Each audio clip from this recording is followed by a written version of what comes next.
den venstre side, der begynder jeg at sætte maskerne tilbage på pinden, og det gør jeg ved at gå ind i hver maske, som ligger til hvile på snoren, og det gør jeg lige hele vejen rundt. Nu skal jeg til at samle masker op under ærmegabet her, og den sidste maske på pinden, den er gul, så den maske, jeg skal samle op for at farvemønstret går op, den er hvid. Og når jeg samler masker op, så skal jeg samle dem op i de her omvendte V'er. Så hvis jeg vender strikket om, så kan du se, at der ligger et V her, og et V der.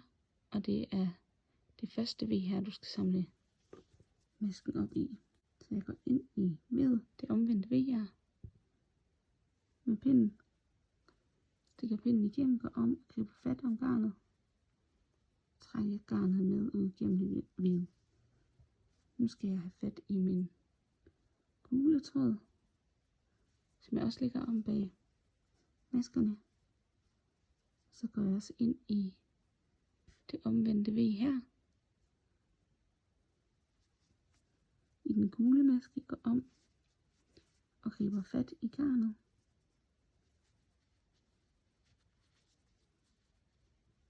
Trækker garnet med tilbage igennem.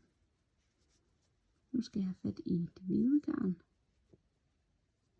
Jeg skal lige være opmærksom på alle de her tråde. Og nu skal jeg ned i det omvendte V her. Stikker pinden igennem V'et. Snor garnet rundt om pinden på bagsiden. Og trækker garnet med ud. Og sådan fortsætter du, indtil du har samlet alle de masker op, som der står, du skal gøre i din størrelse. Godt, nu har jeg samlet alle maskerne op, som jeg skal i min størrelse, og nu skal jeg i gang med at strikke med i farvemønstret igen. Hvis du ligesom jeg her har en for lang wire i forhold til de meget få masker, der er på pinden, så kan du strikke Magic Loop, og det du gør, det er, at du et tilfældigt sted trækker wiren ud her, og på den måde får maskerne frem på venstre pind, så du kan strikke maskerne.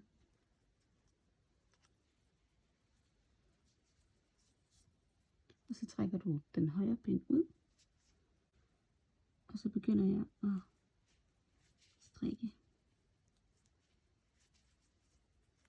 Når du har strikket den sidste maske på venstre pind, så gentager du igen ved at trække maskerne. Træk wiren ud her, altså snoren imellem de to pinde, den trækker du ud, og du trækker nogle masker frem på din venstre pind.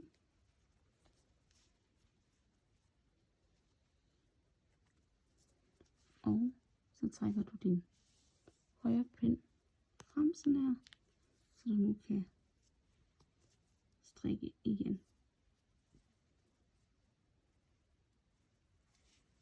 Jeg skal nu til at lave indtagninger, og det kommer til at se sådan her ud, når du begynder at lave indtagninger. Det ser faktisk rigtig fint ud. Du skal lave din første indtagning efter omgangsstart her, og når du laver din indtagning, så skal du være opmærksom på, hvilken farve den tredje maske på venstre pind er. Så 1, 2, 3, det er min tredje maske, og den er gul. Og min masker skal jo passe ind i mønstret her. Så når jeg laver en indtagning, og jeg går ret ind i de her to masker, så skal jeg tage den hvide maske, så skal jeg tage det hvide garn og trække igennem de to masker. Fordi så passer det ind i mønstret med, at den næste maske skal strikkes med det gule garn, og så det hvide garn. Nu er jeg nået om på den anden side 3 masker før min maskemarkør. Min maskemarkør ligger her. Og jeg strikker den tredje maske før omgangsmarkøren hvid, så derfor så skal jeg lave en indtagning i de her 2 masker, hvor jeg tager fat i det gule garn, så mønstret går op. Sådan der. Og nu kan du se igen, at den næste maske er hvid, og derfor går mønstret op igen. Nu skal jeg strikke de antal omgange, der står i opskriften,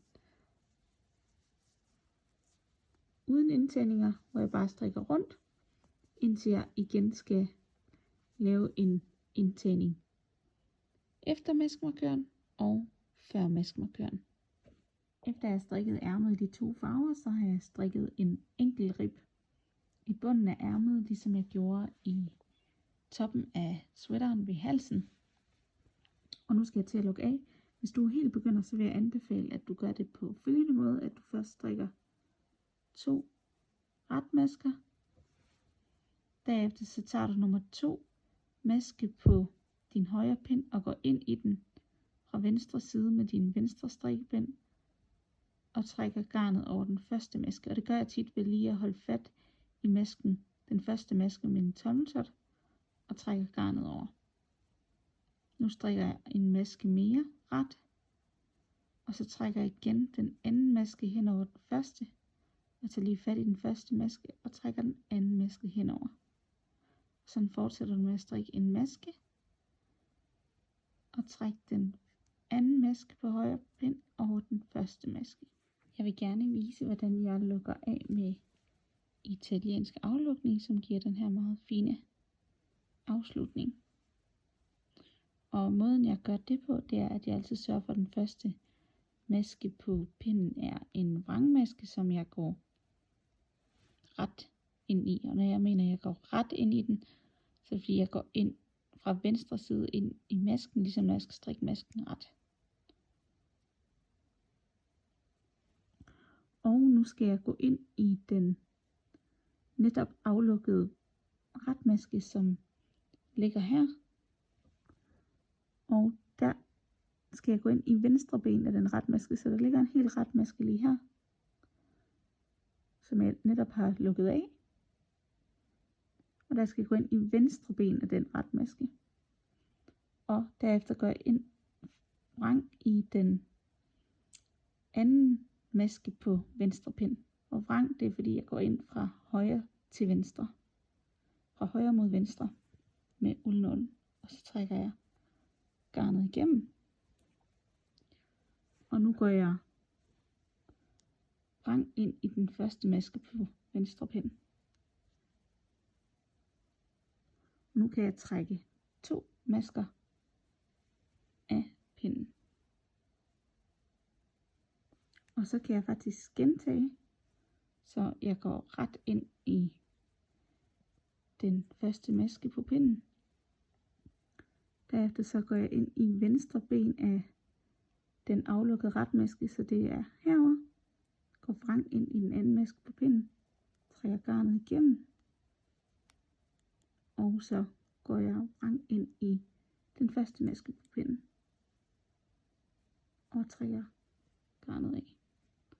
Og så kan du også se, at det giver den her fine italienske aflukning. Jeg har vendt sweateren på vrangen, og jeg skal nu hæfte mine ender. Hver gang jeg skifter farve, så har jeg bundet en knude, så der hænger 2 tråde ved hver knude. Og nu skal jeg hæfte enderne, og det jeg gør, det er at tage tråden i uldnålen sådan her.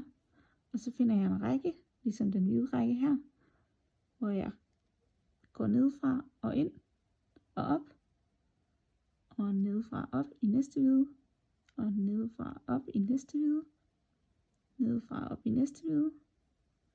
Nedefra op i næste hvide. Og så trækker jeg tråden igennem. Så ser det sådan her ud. Ret usynligt. Man kan godt se det, men ikke når man vender trøjen om. Og så klipper jeg tråden. Og sådan gør jeg også med de andre tråde på trøjen.